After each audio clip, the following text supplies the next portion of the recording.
Alrighty. Good afternoon, everyone, and welcome to Dusty Tales, the VO process of Age of Darkness Final Stand. Today we're going to talk you through some of the iterative and technical processes that the PlaySide audio team used to bring its characters to life and to scale up Age of Darkness from its original survival gameplay mode to its final campaign form. We'll be briefly discussing who we are before diving into the core ideas we would like to present today, the power of the hive mind, and how we strive to deliver excellence in a fully voiced game where time and cost were our ever capricious friend, and discussing in detail how 3 stages between script to game were heavily iterated on to achieve a pipeline dedicated to achieving the complex balance and considerations of the whole dev team. So who's this guy? With me today is Mr. Chris O'Neill, whose extensive back catalogue of video games includes work on BBC documentaries in VR, IBM MR, Google, and Metal Gear Solid 5. He was very nearly performing at Eurovision, representing Latvia, and lends his voice to the Trapper class in Primal Carnage Extinction. And this on my right, on your left, is Talia. Now, Talia has been involved in a million different recording sessions for VO and ADR, mostly for TV and animation, so things like Lost and Found, The Future of Everything. She's also a starring role in Age of Darkness as 2 of the NPC voices, one dying as a pompous Londoner and the other one screaming as a northern peasant. Did in fact see Tony Hawk IRL in LA at a restaurant on the Abbott Kinney Boulevard. Very important piece of information. And everybody please meet Edwin. What is Age of Darkness Final Stand, you ask? We're going to play a quick little video to give you an insight into what Age of Darkness is. And we will...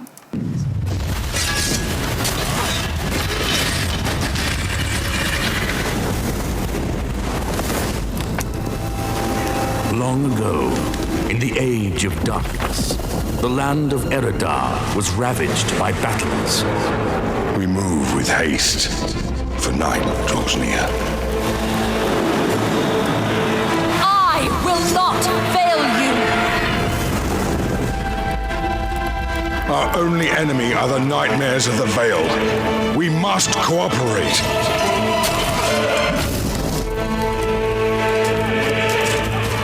I need someone I can trust.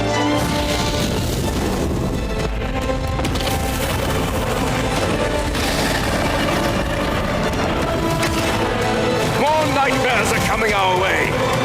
Hold them off!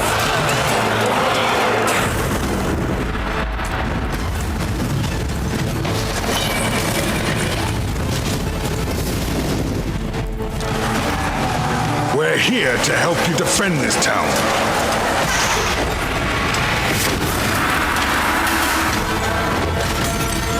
Save yourselves!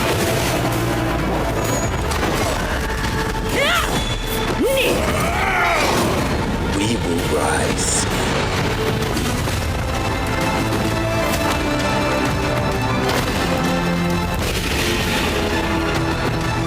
There are too many of them! They just keep coming!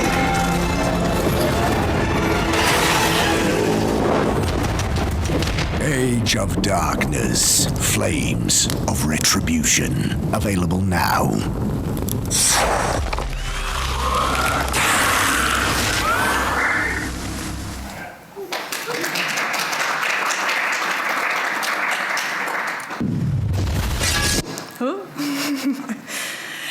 Age of Darkness is made in Unreal Engine 4.26. When we first hit early access just under 2 years ago, we offered only survival mode, which was a PvE gameplay with roguelike elements wherein the player selects a hero and is dropped into a procedurally generated map and a buff and debuff system. They must find resources, build defences, and amass an army quickly, because after a couple of nights, an increasingly large horde of nightmares arrives. This was a core gameplay we started with. From there, we branched into creating a fully fledged campaign experience. The campaign is fully voiced, narrative-driven, painstakingly crafted, deep dive into Erodar, its people, and the threats that the land faces. It has cutscenes, cinematics, and multiple choice opportunities for players to choose their allegiances and define their gameplay style. So some quick stats. What we're looking at for survival mode, which was the first thing we went to early access with. Survival is, as we said, it's standalone, defend your town against the onslaught sort of scenario. We had roughly 3,000 words of short bark dialogue. Now, bark dialogue in this scenario is anybody who's familiar with Warcraft 3, if you keep pressing that P on, it's going, yes, me lord, it's that sort of stuff, right? So as you're interacting with your units, those are the moments. So you're telling how to move, how to attack. It's a quick little call out and information to player whenever they spawn, and when you click them to select. We had 18 characters, 1 actor per character, and additional lines for marketing and trailers as part of that. So just to come back to this slide, as we mentioned, we are 2 members of the PlaySide audio department, but in fact, when we're talking about the characters and voiceover requirements of Age of Darkness in both survival and campaign modes, the slide should actually look a little bit more like this. So what you're actually seeing here is every person that has been directly involved in a dialogue recording session in the game. Some play multiple characters, some organise scripts and people, some did huge amounts of editing, and some just made really ugly noises on a microphone. Part of our process in working out how to get it from survival to campaign, just introducing something that a lot of people are probably already across. 3 desirable goals to achieve, right? Quality, time, cost. Pick 2. That's the general thing. This is something that everybody's across in some form. It's a great framework to start with, but the problem tends to be that it's quite a simplistic and a very inflexible outlook on what might be a very complex problem. So anything to do with VO, complex problem. There's a lot of people involved. There's a lot of stages to get anything from like a concept through to actually putting in front of people, making sure it's the right people, getting that content into the game, checking into the game. There's so many different things. It's a complex problem. So what we were aiming to do is to keep the focus on the quality within this. Ultimately, as an end-user experience, the focus needs to be on quality. If the VO performance is not up to scratch, then it's not going to be an engaging performance. So if that is the main thing that we need to be focusing on as arguably the most important factor, at least to the end player, how do we focus on clearing space to achieve this first and foremost? So how can we do that without blowing out the session lengths, being your time and your costs? How does the department, as a shared resource, factor in other project overlaps? And this is also really important whether you're an in-house team or whether you're freelancing, because it's very unlikely if you're freelancing, you'll have one project and that's the only project you're doing, unless you're doing a really big one, and then congratulations, really. But where do we even start looking at this process? By blowing up all 3 at once. So this was a really obvious starting point for us. One of the first characters we ever recorded for survival mode didn't hit record during a session. Now, for some context, we're in the middle of lockdowns at this point, so that immediately affected what our processes would otherwise look like. You can't pull someone into a studio to record. You also can't go to a studio that might have existing pipelines and things to make sure you're doing remote recording and monitoring. So, in this particular situation, we were relying on talent to record everything to their local computer and then to send the files over afterwards. Now, PlaySide also historically is a mobile dev company. Mobile generally doesn't have the same sort of focus on VO. So we didn't have a pipeline that existed from things that we'd normally work with. So we were very much flying by the seat of our pants. So no remote recording feed. There's a local session recording only on the talent's computer, and we're monitoring and coaching via Zoom. Now, part of the other aspect of this is that the cost that we were allocating as part of this process, we needed extra time to be reclaimed in-house. So we gave the responsibility to some of the talent to do a little bit of extra prep before it even got to us, a little bit of extra editing. It worked. It's not a great way to be doing it in terms of how expensive it is to do that sort of process, but that was the means that we needed to at that point in time. And look, thankfully they recovered. It worked out great. We continued to work with them, consummate professional, but there was a full soul leaves body moment when we're 2 hours into recording, and he goes, I didn't hit the button, I'm so sorry. And it's just Homer in the bushes moment, basically. So why did this particular experience affect our quality, our costs, and our time? I think it's pretty straightforward. There's no fail-safes if there's any user input error. It's really hard to accurately monitor remotely via Zoom or similar. So this is to do with the way that that signal is actually sent through to the person listening on the other end. You got different forms of compression or distortion or noise reduction. Now, noise reduction was where it really hit an interesting place, because if you are getting to the end of your session, and that's when we would do a lot of the exertions, right? So you'd have people get up there, they're G'd up from the whole session, and they're ready to start swinging swords, right? Until Zoom cuts it out, because Zoom's like, that's not a human noise. That's a problem. It's great if you are at home and your kids are screaming in the background during a work from home meeting. It's not great when you want to actually hear those sort of ugly noises.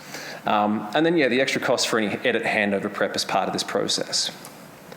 So the next part of this kind of iterative process is talking about the hive mind. So the hive mind as a concept is the fantastic pool of brilliance and sparkly wording, past experience and expertise that you can tap into by utilising those in your immediate sphere in targeted, solution-driven ways. So for PlaySide, we're lucky enough to have a number of full-time in-house people. This is a rarity in this country. And so to develop the hive mind, we took to the floor. And that literally means we didn't have a meeting room booked, so we turned around and we sat on the floor in our little office. And we had like a half-hour meeting slot organised.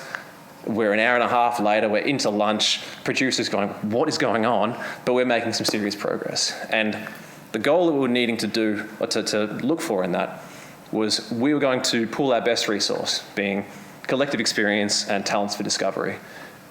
Everybody in that room, and pretty much anybody that you're interacting with here, will have other past lives, other careers, other elements of something that is a shared experience that they can draw from. And so, in doing so, we're able to ask ourselves, how have Hive Mind members done it before? How is the industry doing it? So you're kind of extending it out to the community, expanding the brain's trust and the hive mind. Sorry. And what tools do we have, or what do we need? So you get this little loop, right? You got your problem being one of these three core things into the solution. But the problem with this, or the outcome of this, is that also your new solution is always going to create a new problem or a new consideration anyway. So to show you what I'm talking about, problem being local yikes, okay? Old mate didn't hit the go button. That's a problem. So our solution to this is a nice obvious one. We invested in Source Connect. We set up pipelines from the get-go for this, pay for an account, set up some test sessions, did a little R&D on getting it paired neatly with Reaper, and off we went. Problem, we need someone else in sessions at all times. So suddenly there is an added requirement to be able to hit the quality of this that's going to be impinging on someone's available time and the costs. So we need a dedicated audio staff member to monitor that inbound feed every time. Because if I'm steering a session, then I'm paying attention to what's going on with the talent. I'm marking takes, doing that sort of stuff. But we need somebody, like Talia, to sit and monitor that feed and make sure there's no noise, there's no gain problems, there's no other sort of things, mic dropouts, which just becomes as an immediate effect on your costs for staffing and your time available, because audio is in hot demand a lot of the time, and this puts the onus on someone to be in every single session. This is how we actually approached every single session for the entirety of the campaign. Our solution was to divvy up roles and responsibilities of everyone in every session into more targeted chunks. It's kind of like you got to lean into it. So if we need to have somebody else, then how are we going to make sure that this person has a really clear role and responsibility every time they're in this space? And then how does that change and impact anybody else in that space? So we had 4 dedicated roles for each session. And we went from having talent, maybe other people just hanging out and checking in on things, producers sitting in and just getting a feel for what's going on, to talent, performance coach, dialogue editor, monitoring Source Connect, and producer. And it would kind of look something like this. This is functionally what a Zoom session would look like of your performance. So before we get into this, we do need a volunteer if somebody would like to step up and be our talent momentarily. We're going to need it, so we're stuck here until somebody does it. A couple of jolts I can see from the right-hand side over here. What about, there we go. Here we go. Beautiful, welcome. Thank you very much. Well, You will, lovely to meet you up. good to meet you. Yeah, well, Oh, okay. there you go. Right here. All right. Now, Will, my name's Talia, and I'll be your engineer for today. Now, just first up, can we check that the line is nice and clear and check the levels that we've got there? So I'll just ask you, how do you like your coffee? Oh, I like a dirty chai. Ooh, lovely. Yeah, that's a real thing, by the way. That's not just a silly phrase. Yeah, nice one. That's sounding really nice and clear to me, and I'm getting good levels on this end. For the rest of the session, I'll be quite quiet, just monitoring the background. If we have any technical issues, I'll let you know. And over to you, Chris. Hi, thank you so much. It's a real pleasure to meet you. My name's Chris. I'm going to be your performance coach for this afternoon. Look, we've been discussing this before the session, but we're all thrilled that we could cast you for the role of the fruit salad supervillain. I'm stoked. Now, I'm assuming by this point you're probably all across the lines and everything you need to know about the character, about the role. Is there anything you're unsure of so far?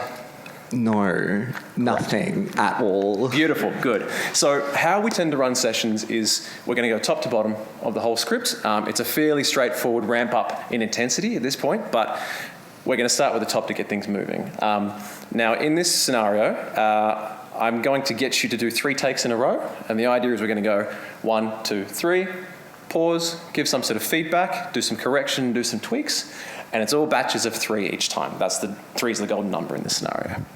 Cool. So we're going to start with line 1, dialogue idea number 1, which is, of course, I've got a lovely bunch of coconuts. Now, in this scenario, this is the introduction of the fruit salad supervillain. And I want you to imagine that you've just walked in the door and you're going to take that pose, and I want you to give the most sinister whisper 3 times of I've got a lovely bunch of coconuts. When you're ready. I've got a lovely bunch of coconuts. I've got a lovely bunch of coconuts.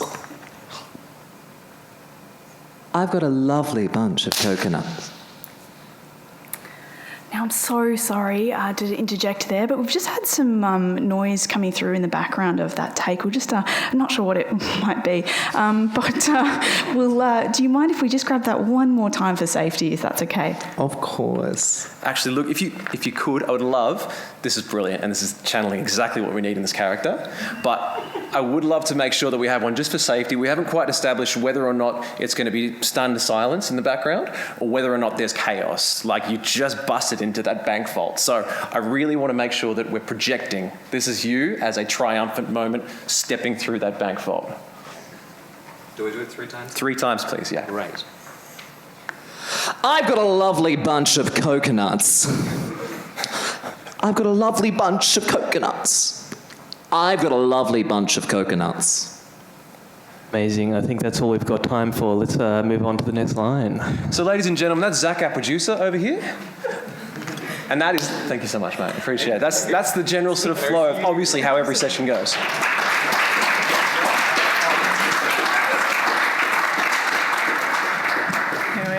Thank you so much, Will. And to move on to discussing your role in that there, you're there to do your cool performance thing, executing script-accurate delivery of lines, raising any questions or concerns about the content, wording or phrasing, but you were so well prepared you didn't need any of that. Physically working with a performance coach to maintain pacing for protecting not only your vocal and emotional health throughout your performance, and responsible for any preparations prior to the session, hardware, connectivity, stability, as well as familiarization with your character, narrative, and in some instances, some dialect coaching as well. Now, the performance coach, they work with the talent to direct performance, and it's to do with providing gameplay context and per line feedback. So you operate functionally as the person to give whatever extra requirements are needed. So while the script itself might mention a couple of buzzwords being like vivacious or like sinister or things like that, what this particular role is, it's about going, okay, I know the context in which I need this to be delivered in order for it to sell from a audio performance perspective, but also I know that in this specific moment, there is 4 other battles happening at this side of the screen. Like it's those sort of things of knowing that extra little bit to say, great, that's fantastic, but also can I get you to ramp it up just so it comes through? Or this is really cool, but you've just gone to 110%, and like this is the prologue. So we really need to bring it back to what's actually happening for the long form motion of this game. They're also monitoring and driving emotional direction. You're kind of keeping tabs on accent. You're doing a lot of general sort of shaping of things, and that's all based on a feed from Zoom. Just noting that one down, nothing to do with Source Connect. And as you're doing it, you're shortlisting takes for dialogue editors to go through what you think are the winners. So moving on to the dialogue editor or the engineer for the session as well, they run the pre-flight checklist, which includes basically a checklist from start to finish on setting up the session and testing it with somebody on Zoom. Generally, our producer would step in at that point to help us out with that. It also, then in the session, your job is to monitor the direct feed from the talent store via Source Connect, ensuring that there's no technical issues. Also speaking up if you notice the actor going off mic or any other gain management requirements, such as, for example, we might be moving into a moment where we need them to be quite screamy. Seeing that in advance and ensuring that we get the first, big powerful take and not missing it because we've failed to lower the gain on that one. Then we assess the usability of the takes on the fly and make notes of that in the session so that we also have a record of what takes the editor believes that they will most likely be editing from a nice clean perspective. And then a general note-taking of anything that may be useful for their own edit stage later. And finally, member number 4 is the producer. So producer does a little bit of heavy lifting at the start. They're organising a lot of stuff prior to sessions. They're coordinating everything. They're coordinating all the people, making sure you're matching things to the right sort of time zones. You're also touching base with anything to do with the content you need to record and make sure that it is 100% finalised. This is the latest version. You're doing session lengths. You're organising approvals and contracts. You're booking extra support requirements. And you're also preparing scripts for different roles. So it means that the spreadsheet script that the talent gets is going to be different to anything that will be put in front of the dialogue editor, which will be different to the performance coach, because each of them need different context cues, or they need the ability to make little notes for themselves as well. So me as the performance coach moment will be taking notes of what I think is the most fantastic yes, no takes. Whereas Talia will be listening through and going, that one's distorted, we can't use that. So you're making notes of different things. And then during the actual session, there's timekeeping. So one of the things we wanted to make sure we kind of flagged in this particular part was that there's a couple of people who will be floating around probably in the next little while who were imperative but have moved on to other things, and they were huge in how we did our hive mind stuff. So Tamara was huge at making sure that she was able to get things organised. The first minute she walked in the door, that was her responsibility, was to wrangle people. Now, one of the other things that we walked away that I think we don't have time to touch on, but is a hugely beneficial thing, we'll talk about another time, is there's a lines and words per minute calculator that was incredible, and it was very accurate. It was really good for us to be able to go, okay, utilising this particular system, we can get a good feel as to how long these sessions should run. And then also, when we're able to get that level of accuracy and predictability, we're able to squeeze in a couple of extra NPC lines for quality of life for the actual end game product anyway, because there's predictability within that buffer now. So this is where we actually ended up for the entirety of the campaign. We had 10-ish sessions of professional dialect preparation, 55-ish recording sessions across 8 time zones with a 2-hour average length, and countless hours of casting and scheduling wizardry. So this was using that new roles for every session scenario. Our campaign recording sessions started in August last year, and we finished our last session of pickups last week. So this is an exciting outcome, but to give some perspective of where that little triangle kind of comes back into play, time became a premium as well, because during that time, the in-house audio team, we shipped 6 other games, we did live ops on another 5, and we started dev on another 5. So a lot of things to try to juggle through at that point in time. Full steam ahead. So now we've seen some brilliant steps towards maintaining that quality bar that we really want to be able to achieve, and our time in sessions is becoming more and more efficient. But what about the cost of the extra staff requirements for all these sessions now? Also, that time that we've made up in sessions doesn't necessarily reflect the time required for editing vastly more content than survival mode required. So there's an initial time improvement, but still a long-term problem.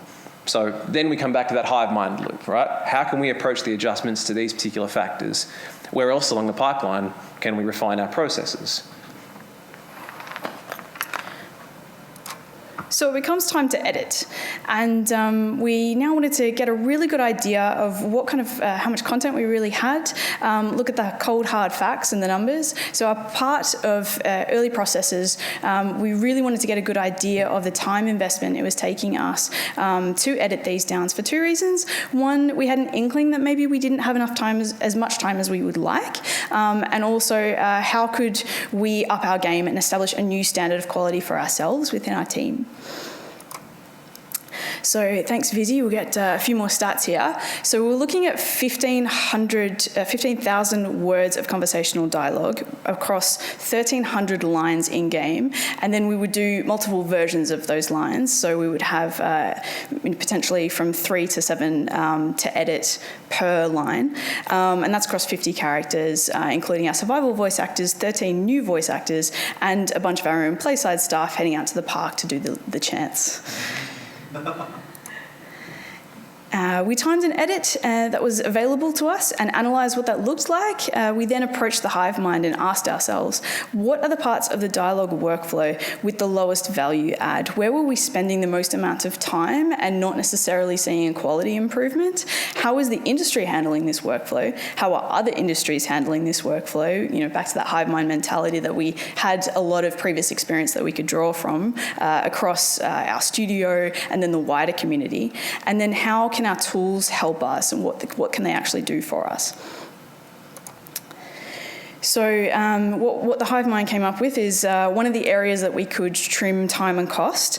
In the edit, we would spend so much time checking over tens of minutes of banter in case there is something really good in there, but also in case we started counting our first take from the wrong and misjudged line. So you can see in this spreadsheet down the bottom, this is what I would receive as a dialogue editor after the session, with the markings on the right there with the green lines, meaning lines that I needed to edit, and those were lines marked as good performances, and then the no's are obviously the ones in red. So we would go through and cross-reference this spreadsheet with the version that we had in the actual file, and the file looked, as you can tell from the one at the very top there, not really discerning too much about where the takes started and ended. We also needed, in order to be able to use these spreadsheets, we needed to know what constituted a take, and we couldn't have false takes because we were never in the same room as our performance coach. So there wasn't an opportunity to tap them on the shoulder and be like, okay, we won't count that one. We'll start number one from this one over here. We had to count every single attempt as a take. And so even, you might get one line, one word through a line, and that still needed to count as number one. Otherwise, our spreadsheets weren't going to match up. So we came up with two solutions for this. One, to try and have the same engineer in the session as editor where possible, which is putting limitations on our time and availability, but it was going to mean that we'd be more familiar with what we were editing. And two, we wanted to implement a marking system in Reaper while we were working. So while it was being recorded, we were going to mark out the new line, the start of every take, and the end of every take. And at the end of every take, we were going to mark out whether we deemed that technically worth dialogue editing, if there was any distortion, clips, bumps, anything that we didn't want to proceed with. And so this is what that looks like. This is basically what I would see towards the end of my recording session. We actually managed to eat back enough time that I was able to mark out exactly what line we were up to and the code for that. Each line is labelled in pink. Each good take is labelled in green. The no's that I didn't want to edit or proceed with because of distortion were in the black, and the red markers indicate the start of the first take. Okay, we knew we were onto a winner with this, but we couldn't really stop there, mainly because we realised there was a kink in our plan that between Source Connect and Zoom, our engineer couldn't mute one person on the Zoom call locally. Therefore, we were monitoring two feeds of the talent, often with one lagging, and then having to be super quick on the Zoom mute button, only to end up missing half of what the dialogue coach or producer would be trying to say to us. So after realising that this wasn't the way that we wanted to work, we went back through the iterative process again, and utilised virtual routing. So even our Zoom feed was now being routed through Reaper, and then some added Reaper actions were put in place so that we were easily able to mute that feed when we needed to at the start of every take, listen to everything, hear everything nice, clear, beautiful, and once we implemented this, tried it a few times, we felt pretty good with ourselves. It was working. Now, we had shaved off a ton of time from our edit, but these and countless other tweaks to the process, always making sure we questioned and then refined how we went about things so that we were constantly improving. But what did that time actually mean in the end? Like, we reclaimed it back. What did we want to do with it? We needed to focus on correction, consistency, and clarity to meet that quality level we wanted. So as a dialogue editor, you're always trying to go unnoticed. Our superpower is invisibility. But where we don't have a cloak, we have RX. And so to look at one of those areas of the dialogue editing process, we'll look at clarity. We were receiving recordings from spaces all over the world with different microphones running through different preamps. Here are 3 of the spectrographs of 3 different setups, one from the US, one from London, and one from Wales. And on the far left, still the far left, the left there, we have one of our incredible talents who unfortunately found herself midway through moving day when we needed to start recording, and she made a not too imperfect doing a cover recording booth. I bet you can't tell from the spectrographs which one was actually her. To make these 3 recordings consistent, we need to correct for resonances in the space so that these 3 recordings can run seamlessly into one another unnoticed. It's a process of smoothing with a delicate touch, much like a water wash in watercolour paintings. Too heavy-handed with your approach and you'll end up thinning out the voice too much, or worse yet, actually introducing artifacts from too much digital processing.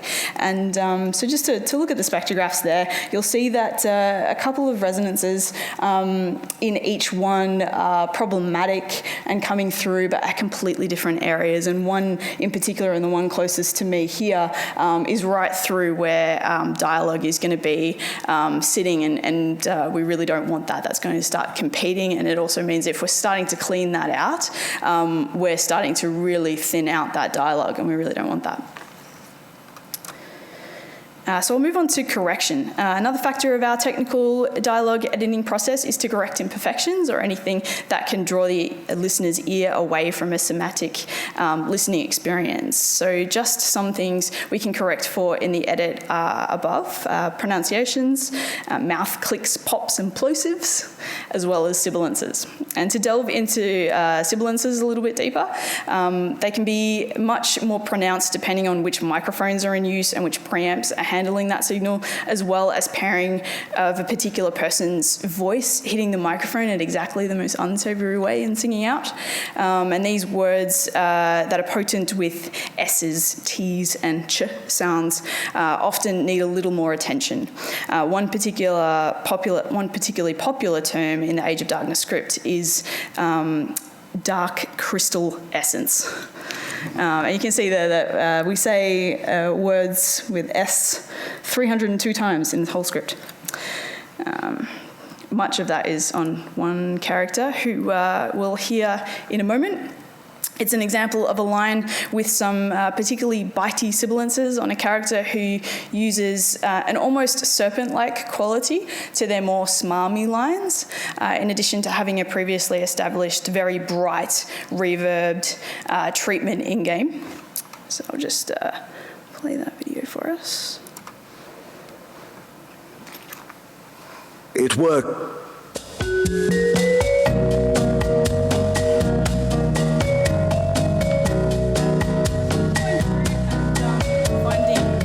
Moments where the sibilances are punching out to me a little bit too much, because I don't want to hit the S'er too hard. If I hit that too hard, it's going to start giving almost like a lisp quality to their voice. So we're just tapping that down so that it doesn't hit that compressor a bit too much. It works like a catapult of sorts. We need to stay out of its target range. I think I'm thinking that this It works like a catapult of sorts. We need to stay out of its target range. Sounding pretty good.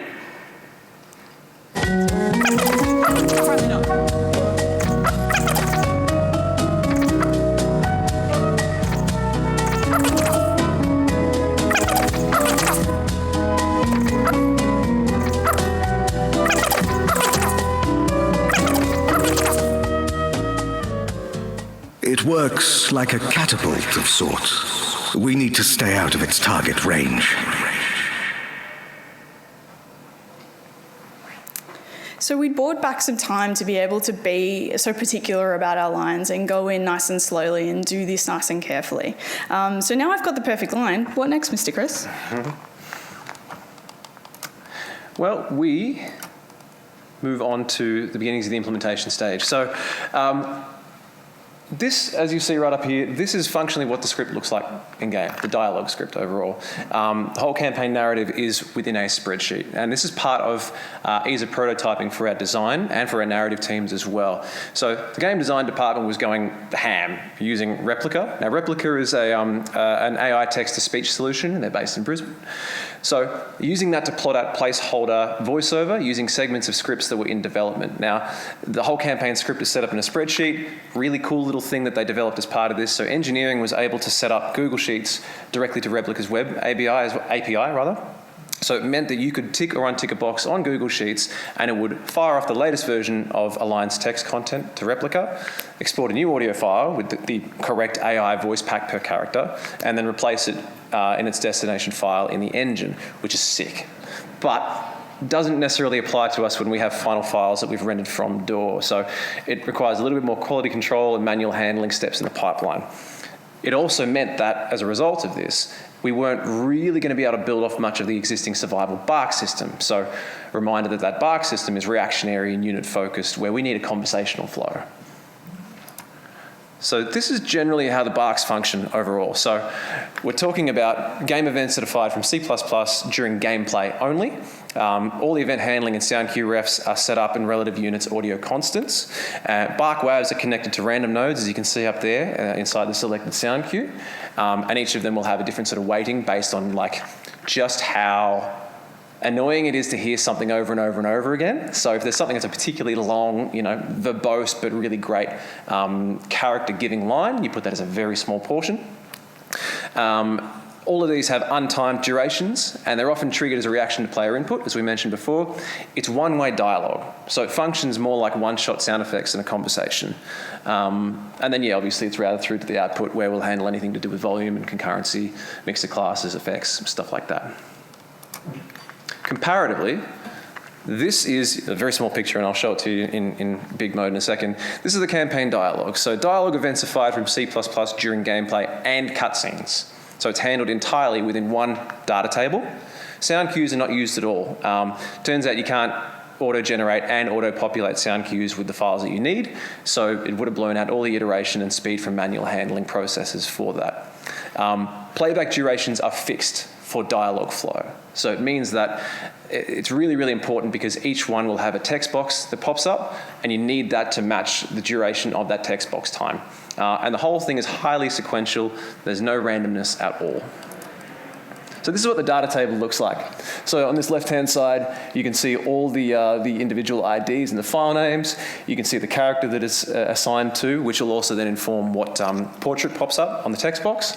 You can see the actual text content, and then you can also see the directory in which the file is stored, and way down the bottom, whichever file is being referenced for the audio. So this is really, really crucial because suddenly on our little triangle, time becomes the focal point here. We have all this cool stuff that is really, really powering the script dev and the design prototyping along, but we can't impinge on that.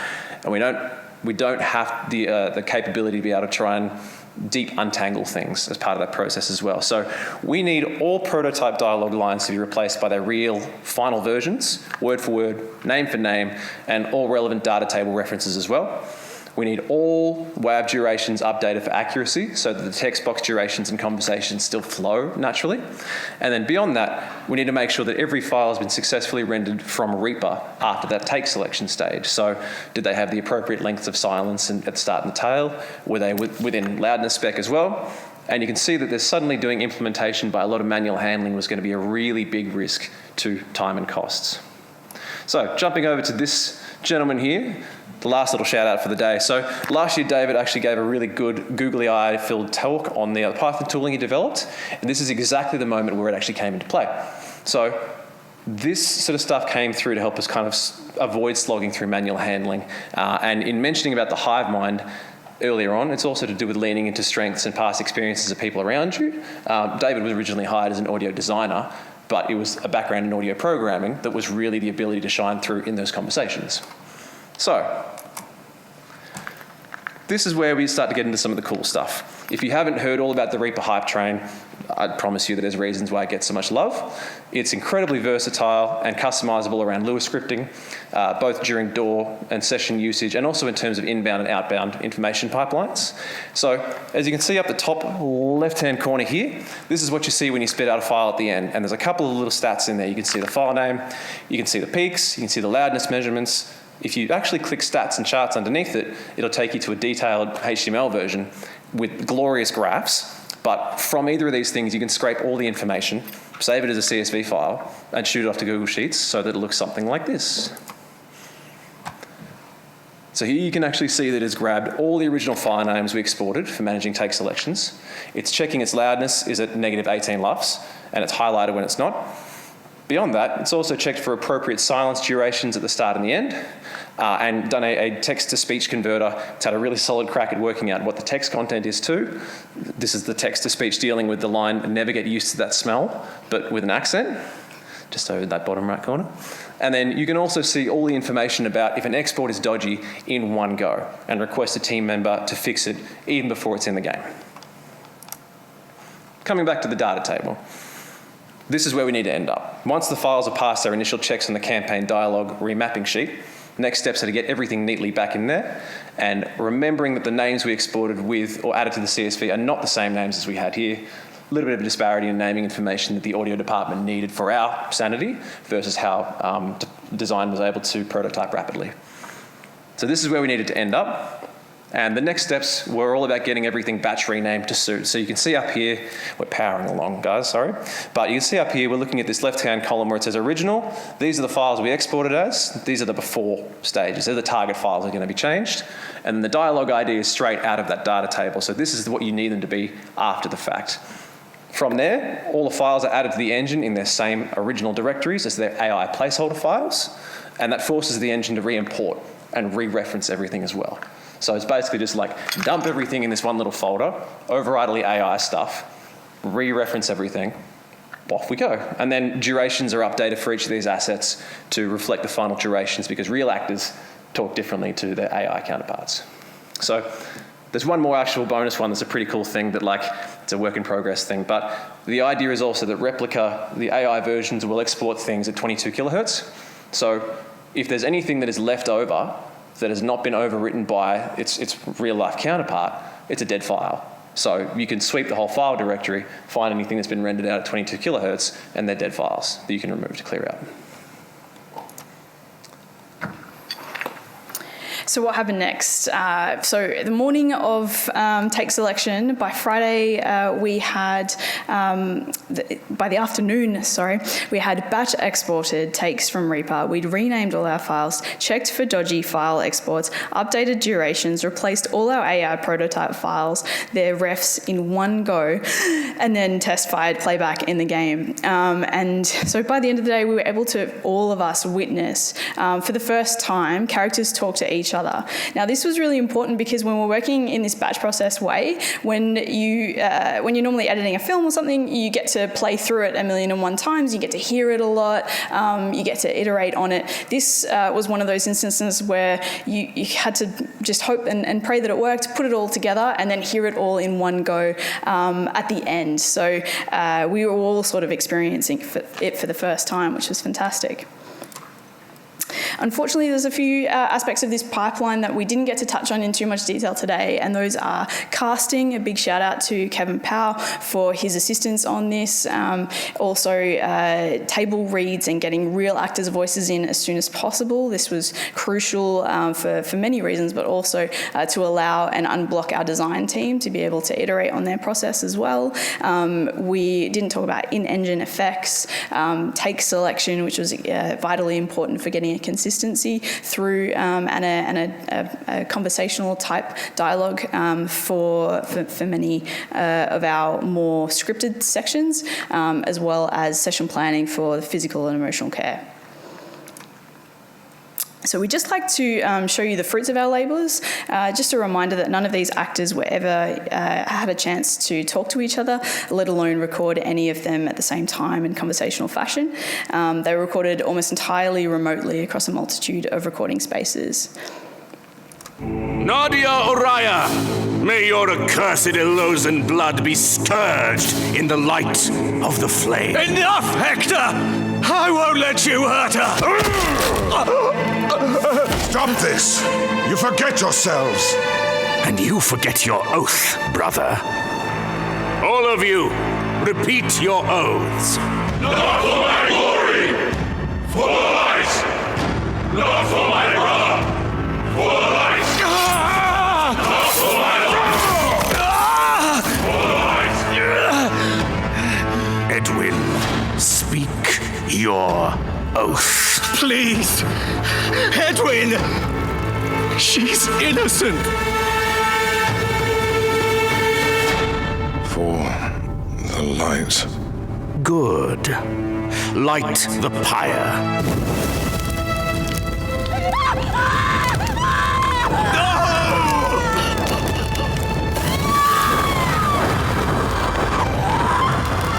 Merrick, cleanse this betrayer in the creek. Oh, don't worry. You'll not hear her screams much longer.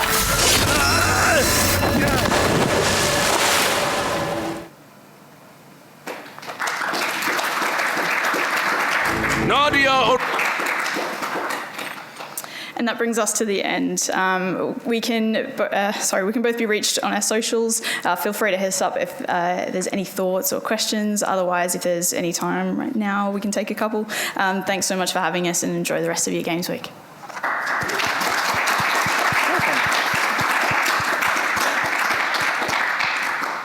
Any questions?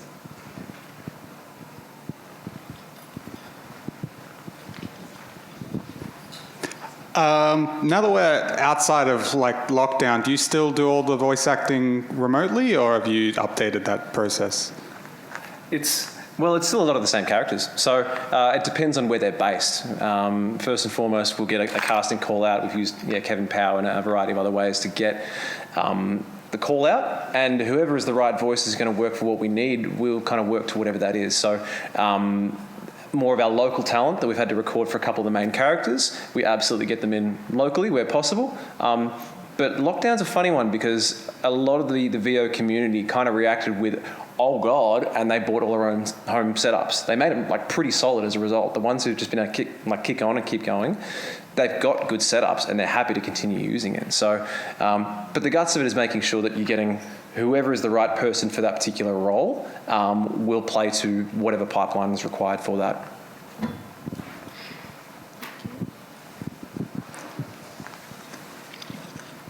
Any other questions?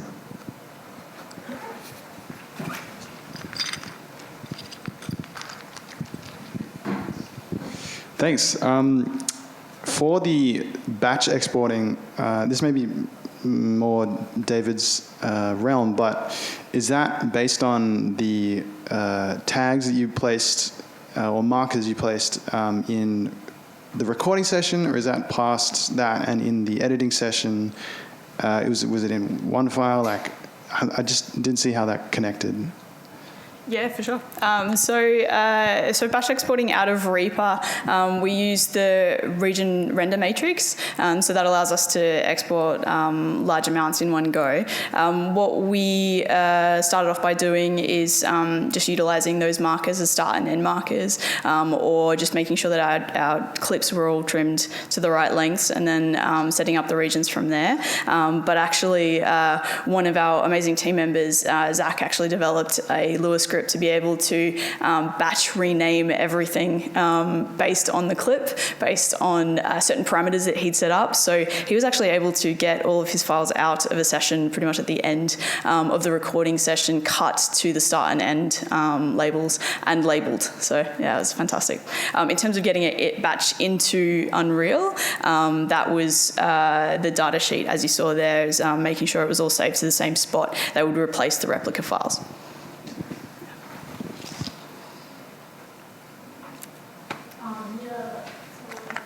So thank you very much, Bill.